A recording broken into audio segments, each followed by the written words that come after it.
Eu verdadeiramente torço para que você não tenha usado seu tempo nessa terça-feira para assistir Newcastle e Barcelona. Eu verdadeiramente quero acreditar que você foi contra a maré e conseguiu ser premiado com 2 goleadas. Mas bem, gente, hoje eu tô aqui para falar sobre os jogos da Liga dos Campeões que aconteceram nessa terça-feira, que abriram, né, essas oitavas de final. Então não esquece de deixar o like nesse vídeo e também se inscrever no canal, caso você não esteja inscrito. Simbora então começar com alguns jogos que eu vou falar um pouquinho menos, porque não foram tão interessantes assim, ou pelo menos não tiveram a quantidade de gols de outros dois, né?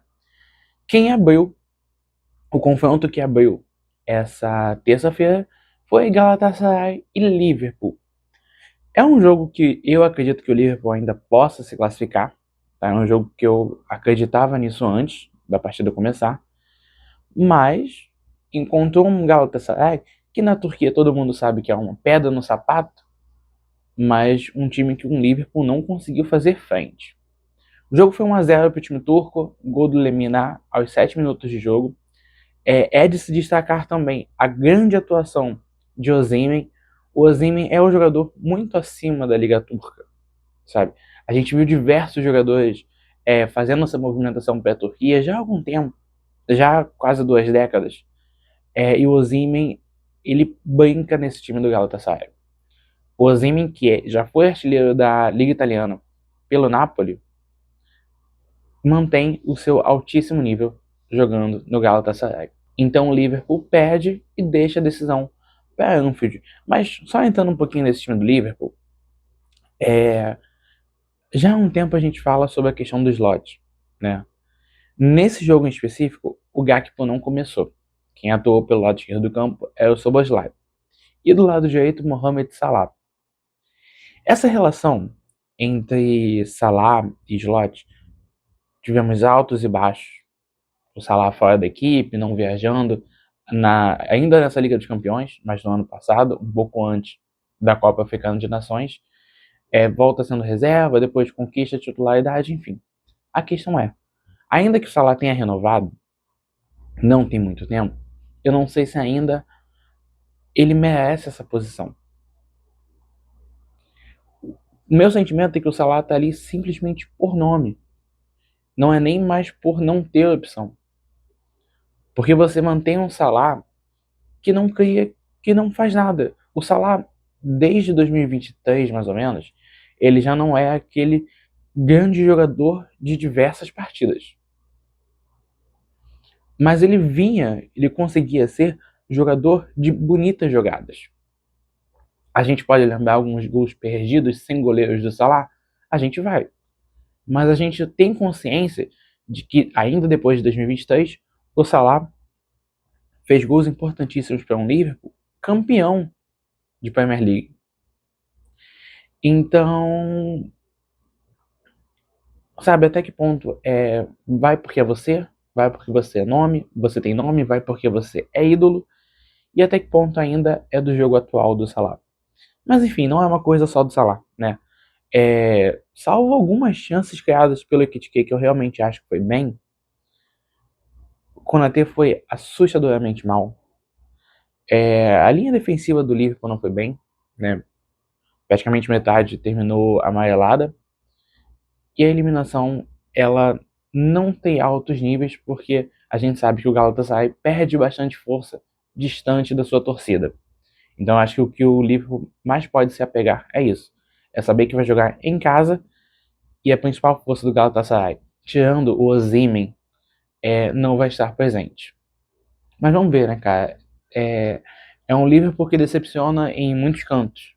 Na Premier, na Liga dos Campeões.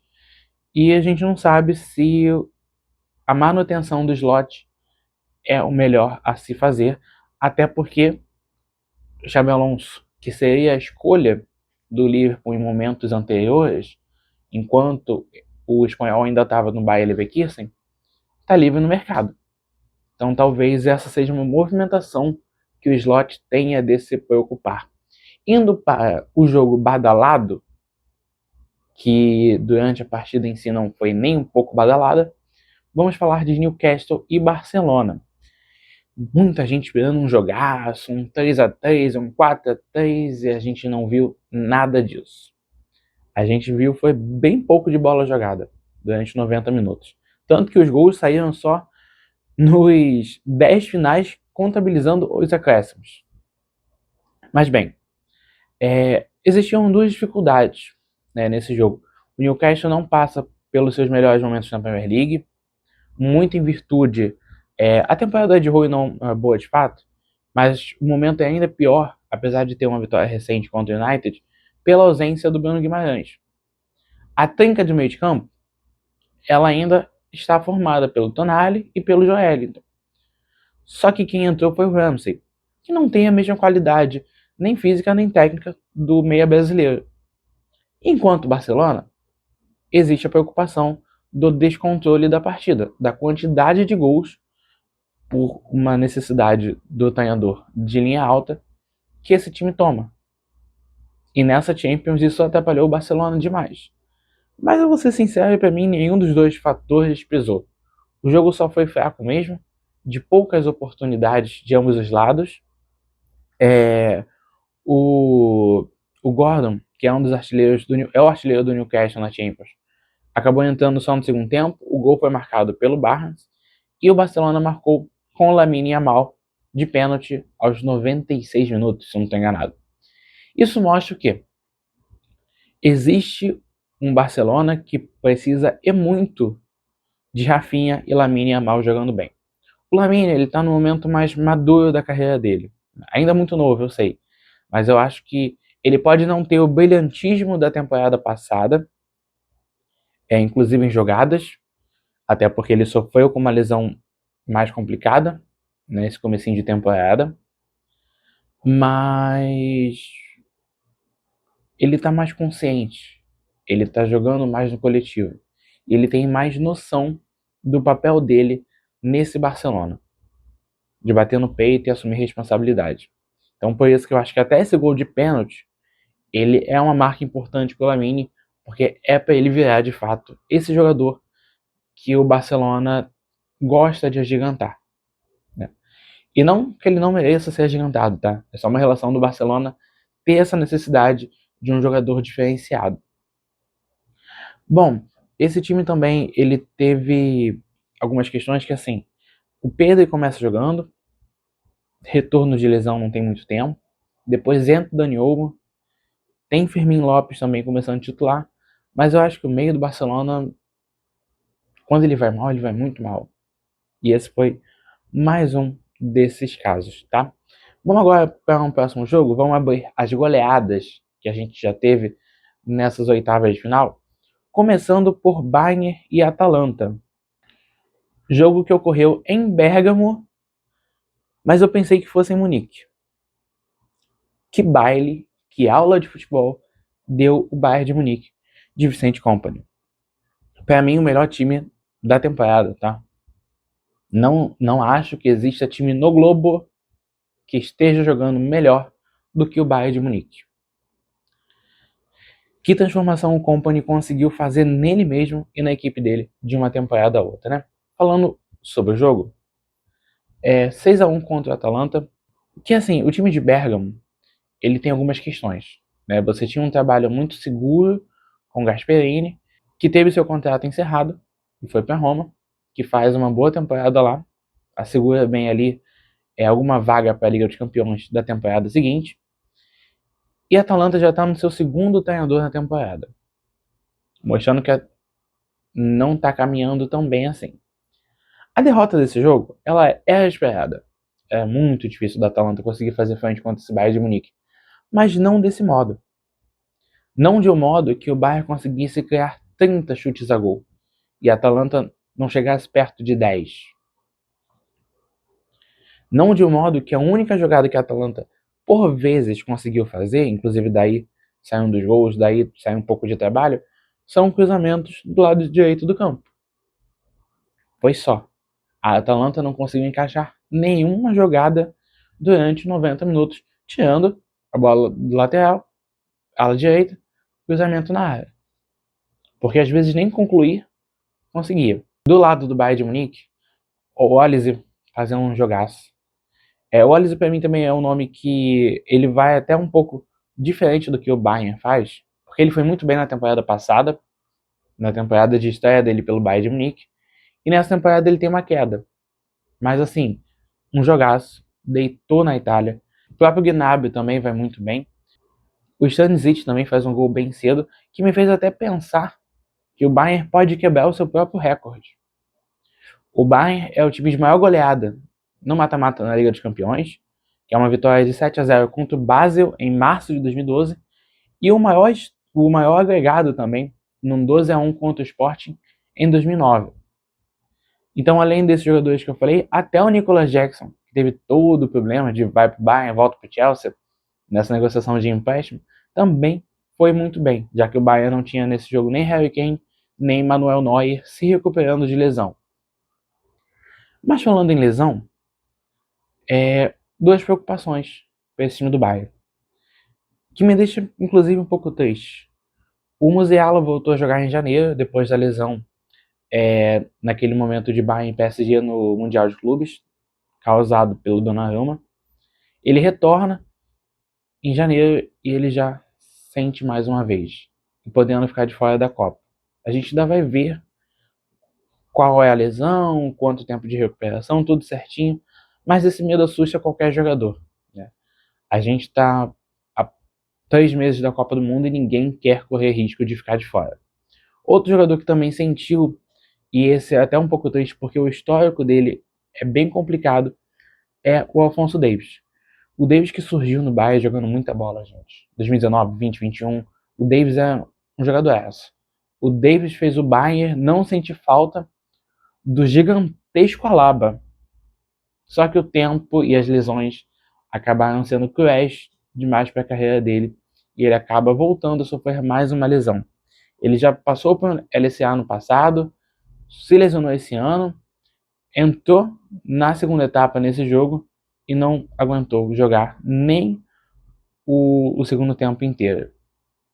Complicado para o Bayern de Munique, bem complicado para as seleções alemã e canadense também.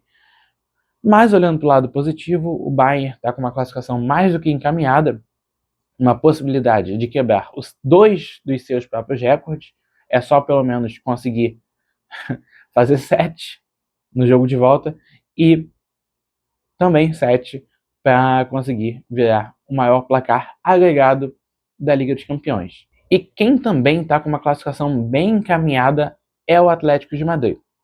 Quando eu falei que eu esperava que você não tivesse assistido Barcelona e Newcastle, é por conta dessas duas opções, do jogo do Bayern e do jogo do Atlético de Madrid. E é jogo do Atlético de Madrid porque só o Atlético de Madrid está em campo. Somente. Eu me recusei a acreditar em certo momento que o Tottenham estava levando aquela partida a sério. Eu talvez esteja nessa dúvida até agora. Vamos lá. Eu acho que já dá há algum tempo, desde a conquista da La Liga, naquele time que ainda tinha o Luis Suárez como artilheiro, já dá para dizer que o Atlético de Madrid não tem mais aquele tanto espírito retranqueiro. Já é um time que propõe muito mais jogo do que os primeiros anos de Simeone. Pelo menos os primeiros anos eu estou esticando assim, até 2019. E esse Atlético de Madrid dessa temporada tem um estilo ainda mais ofensivo.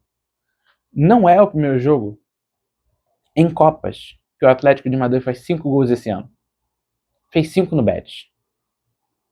Na mesma Copa, fez 4 no Barcelona. Isso mostra a força que esse time tem no quesito ofensivo. E depois de uma temporada que havia dúvidas até se o Griezmann conseguiria aguentar, ou se ele já teria que partir para a Major League Soccer, como o contrato dele previa acontecer no ano passado, nesse ano, no ano que vem, enfim. Vamos ver quando isso vai acontecer e se vai acontecer de fato, né? Porque, sendo ou não uma última dança do francês, esse Atlético de Madrid está jogando bola. Esse Atlético de Madrid se arrisca mais. Apesar de que nesse jogo contra o Tottenham, o risco do Atlético foi praticamente nulo, porque o Tottenham entrou brincando de jogar futebol. Eu quero passar rapidamente a escalação do Tottenham para vocês, tá? O Tottenham foi para esse jogo com o Kinsk, que era um goleiro que estava fazendo a sua estreia na Liga dos Campeões, logo contra o Atlético de Madrid. A linha defensiva tinha Pedro Porro pela direita, Spence pela esquerda, Van de Ven, Danso e Romero, zagueiro experiente argentino. No meio de campo, Pepe Matassar, Eike Gray, de só 19 anos. Eu vou dizer depois porque eu estou falando a idade dele aqui. Colomani, Matias Tel e Richarlison. Não é um time ruim. No papel, pode não ser. Está longe de ser um time da qualidade do Atlético.